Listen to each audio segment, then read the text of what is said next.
एक मंत्र दिया जाएगा आपको, आपके पापों का नाश करेगा।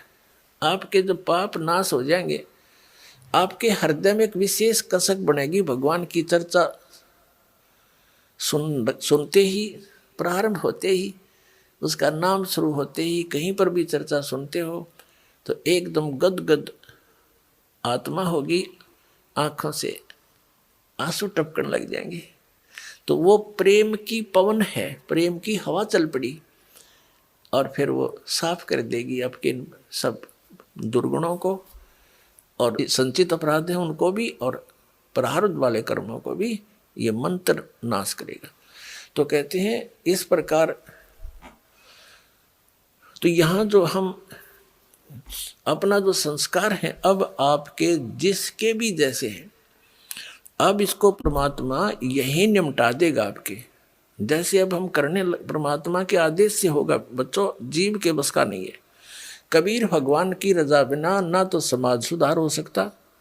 ये समाज सुधार का ठेकेदार बताया करते, समाज सुधारक देखा करते, मैं ऋषि दानंद जैसे, उन जैसा विकारी प्राणी नहीं था, और हम उनसे आशा करते थे कि वो समाज सुधार करेंगे। भांग वो पीता था, तम्बाकू सूंगा तम्बाकू खावे और हुक्का पीवे, नंगा रहे, अबरक भस्म खावे और चाय पीवे 150 वर्ष पहले। तो कहने का भाव ये है, किसी जीव का दोष नहीं, यू काल किसी के पंजे नहीं टकने देता। ऋषि में ऋषि फेल कर दिए। विश्वामित्र जैसे राजा था, विश्वामित्र राज त्याग कर जंगल में जा बैठा, घोर तपस्या करने, रास्ता था नहीं इनके पास, परमात्मा का साथ नहीं, काल इसके इनके इर्द गिर्द रहता है, इनकी बकवाद को तुरंत खराब करने के लिए साधना कर रहा था।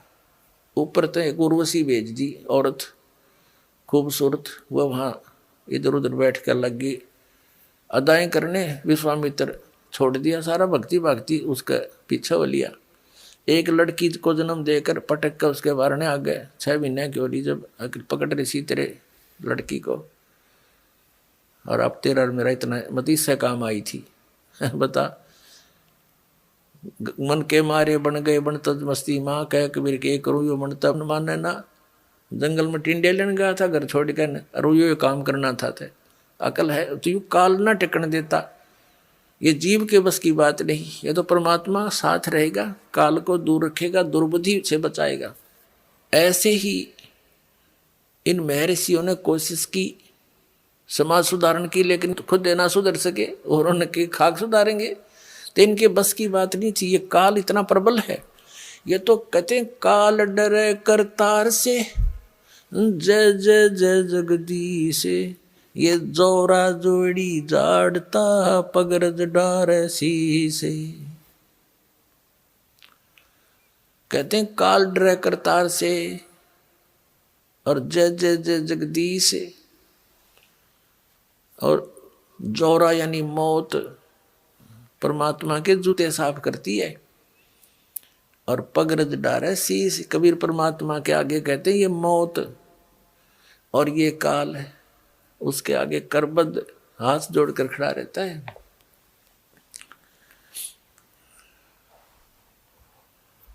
तो क्या बताते हैं, तो ये काल जो है सबको ऐसे तंग करता है। ये देखो महापुरुषों ने कोशिश की, जैसे आदरणीय नानक साहिब जी को परमात्मा मिले थे और उन्होंने प्रतिबंध लगा दिया था कि मांस शराब तम्बाकू छूना भी नहीं है। एक सवत समाज बना, कुछ दिन चला, उसके बाद फिर विकार आ गए। तो ऐसे अब जो समाज तैयार होगा इसमें हजारों वर्षों तक विकार नहीं समाओगे। अब ऐसा समाज तैयार करेंगे हम।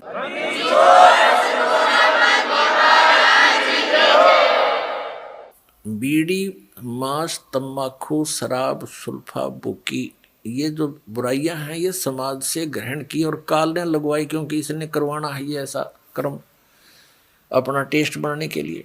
तो अब धीरे धीरे ये समाज हमारा बहुत ज़्यादा विकसित होगा, बहुत फैलेगा। और जब अच्छे समाज की अधिकता होगी, 90% लोग तो देखम देखा अच्छाई में लग जाते हैं और 90% बुराई भी देखा देखी किया करते हैं। जैसे हमने देखा जो बच्चे हमारे साथ पढ़ा करते थे उस समय वो कोई भी बीड़ी शराब मांस तम्बाकू टच नहीं करते थे। जब उनको नौकरी मिल गई, वहाँ देखा लंबी सिगरेट ला कर और नो करें, वो भी देखम देखा लागे करने, तो वो बुराई शराब भी शुरू कर दी और वो सिगरेट बीड़ी भी शुरू कर दी। वो बुराई देखा देखी सीखी, उनकी कोई ट्रेनिंग थोड़ी है। तो ऐसे ही हम देखा देखी बुराई पर जो लगे थे, अब उसको छोड़ेंगे और इस ज्ञान के आधार से इतना दृढ़ हो जाएंगे, हमने विष दिखाई देगा रिश्वत लेना या दहेज लेना और देना। अब ये दहेज क्या है? अपनी बेटी पर भार लादना है, और जो लेने वाला है वो अपने सिर पे वजन रखेगा। तो अब परमात्मा क्या करेगा कि आपके ये संस्कारों को निमटाएगा। जैसे अब प्रारंभ कर दिया है परमात्मा की दया से, बुद्धिमान पुण्यात्माएं हैं, भगत हैं, वो समझने भी लगे दास के इस उद्देश्य को। तो वो क्या करते हैं, सिंपल वे से अपने बेटा और बेटियों को लाते हैं और सिंपल एक रामायणी परमात्मा की महिमा का गुणगान करते हैं, बच्चों को बैठा करके। उस परम पिता के मुख से बोली वाणी है ये, और इससे बच्चों के संस्कार जुड़ते हैं। तो ना कोई लेना है ना देना है। अब लड़के का लड़की से विवाह नाता जोड़ना है वचन से, माया से नहीं। पहले माया कहाँ थी? जब ब्रह्मा विष्णु महेश का ब्याह हुआ, जब कौन से राजा ने सिक्के छाप रखे थे और किसने नोट बना रखे थे, तो हमारी अकल काम ना करती। हम वर्तमान की परंपरा में इतने धस जाते हैं कि हमारी बुद्धि काम ना करती। इस माया से ब्याह होगा? ये तो हम दोषी बना रहे हैं एक दूसरे को, कर्जवान बना रहे हैं बच्चों को। तो फिर ये जो संस्कार आपके आपस के थे, परमात्मा खत्म कर देगा, यहीं फिनिश कर देगा, आपके आगे नहीं बढ़ने देगा। आगे बढ़ाओगे तो फिर सारे नियम तोड़ के बढ़ाओगे, फिर आपकी भक्ति भी जाएगी, संस्कार फिर नए सिरे से शुरू हो जाएंगे, यहीं धक्के खाओगे, भटकते रहोगे। अब ये समय है यहाँ से निकलने का। तो जो दास आपको बता रहा था, अब परमात्मा गरीबदास साहिब जी की आत्मा को लेकर सचखंड में गए। वहां जाकर क्या देखा कि अन्य रूप में परमात्मा एक सिंहासन के ऊपर बैठे हैं और सुंदर शरीर है। एक रोमकूप में करोड़ सूर्य करोड़ चंद्रमा मिला दे इतनी रोशनी है परमात्मा की। मनुष्य दृश्य है, निराकार है। अप्रसंग यहां से चला था कि ये राधा स्वामी पंथ, जय गुरुदेव पंथ, सत्ता सौदा सिरसा वाले का पंथ, या और भी किससे तो बात कर लो, सब ये कहते हैं परमात्मा निराकार है। चाहे कोई राम कृष्ण का पुजारी है और विष्णु जी की मूर्ति रखे, हम भी ऐसे ही करते थे। फिर पूछते थे कि भगवान कैसा है? कि परमात्मा तो निराकार है, वो तो दिखाई थोड़ा देता है, उसका तो प्रकाश प्रकाश दिखता है। फिर श्री विष्णु जी की मूर्ति किस लिए रखी? जब भगवान निराकार है तो विष्णु जी क्या है? तो हमारा ज्ञान कोई आधारित नहीं था। हमारा जो ज्ञान है ये विचलित था, निराधार था। अब जैसे गीता जी अध्याय नंबर 2 के श्लोक नंबर 53 में 53 में कहा कि अर्जुन, जिसमें तेरी बुद्धि भिन्न भिन्न प्रकार के भ्रमित करने वाले वचनों से हटकर एक परमात्म तत्व के तत्व ज्ञान पर स्थिर होगी, तब तो तू योग को प्राप्त होगा, तब तो तेरे में भगत के लक्षण आवेंगे, तू योगी बनेगा, भगत बनेगा।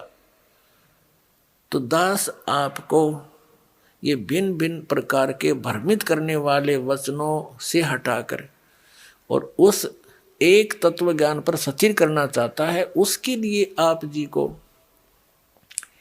सभी धर्मों के धर्म ग्रंथ आपके रूबरू करता है ये दास, और जो उस धर्म के धर्मी वर्तमान के जो प्रवक्ता हैं, वचन करता है, या अब से कुछ 100-200 वर्ष पहले तक के आ रहे हैं, जो अपना अनुभव बना करके, जो उन्होंने सारे जीवन में जैसा भगवान को जाना, सदग्रंथों को जाना, अपना अनुभव वो अलग से बनाकर चले गए पुस्तक, और उनके अनुयायी उनके द्वारा अनुभव की पुस्तक को ये मानकर ग्रहण किए हुए हैं कि ये सदग्रंथों से मेल खाती है, क्योंकि उन पुस्तकों में उन्हीं महापुरुषों और सदग्रंथों के नाम लिखे हैं कि उन्हीं से भी हमने ये जाना और स्वयं अनुभव भी ऐसा किया। तो दास ने उन सभी के अनुभव की पुस्तकें, उनके अनुभव के प्रवचन, जैसा कि टीवी आदि के माध्यम से, सीडी के माध्यम से, मीडिया के माध्यम से उन्होंने अपना जो प्रवचन कर रखे हैं, ज्ञान जनता में बांट रखा है, वो सारा आपके रूबरू कर दिया कि ये तो ये बताए हैं।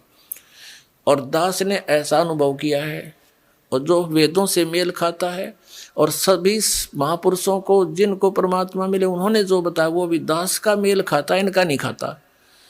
तो इससे उनको रिजेक्ट कर दो। तो उस गलत अनुभव को, गलत ज्ञान को, शास्त्र विरुद्ध ज्ञान को त्याग के और शास्त्र विरुद्ध साधना को त्याग कर शास्त्र अनुकूल साधना ग्रहण करो। ये सारा कुछ प्रयत्न करके निष्कर्ष यही निकालता है दास कि आप उन सभी को त्याग कर, जो आपकी दिशा ठीक नहीं थी, वो शास्त्र ठीक नहीं थे, उनके अनुभव ठीक नहीं थे, वो संत अनुभवहीन थे, उनको परमात्मा प्राप्ति हुई नहीं, जिनको तुम परम धनी मानकर, महर्षि मानकर, आचार्य मानकर, शंकराचार्य मानकर उनके चिपके हुए हो, उनके पास यथार्थ आध्यात्मिक मार्ग नहीं है। आपका जीवन नाश हो रहा है। और ये प्रमाण प्रूफ देख लो।